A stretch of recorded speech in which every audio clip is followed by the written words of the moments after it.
একইভাবে আমাদের নেতা জনাব তারেক রহমান সাহেব তিনি 2022 সালে 31 দফা কর্মসূচি দিয়েছিলেন, যেটার মধ্যে আমূল রাজনৈতিক ও অর্থনৈতিক পরিকল্পনার কথা বলা হয়েছে, পরিবর্তনের কথা বলা হয়েছে।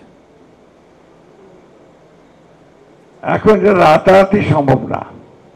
অনেকে মনে করছেন যে কয়েকজন লোক সংস্কার যারা করছেন তারা কতগুলো বৈঠক করে আপনার সংস্কারের কতগুলো বিষয় নিয়ে এসে জনগণকে দিয়ে দিলেন আর সংস্কার হয়ে গেল। সেভাবে সংস্কার হয় না।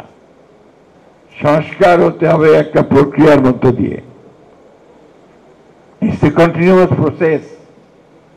আপনি চাইলেন আর কালকে পুলিশ ঘুষ খাওয়া বন্ধ করে দেবে, এটা মনে করার কোনো কারণ নাই। স্ট্রাকচারটা তৈরি করতে হবে এমনভাবে যাতে করে সে ঘুষ না খায়। ঠিক একইভাবে আমাদের যে আমলাতন্ত্র, এই আমলাতন্ত্র এটা আমাদের উন্নয়নের পথে একটা বড় বাধা। It's a negative bureaucracy.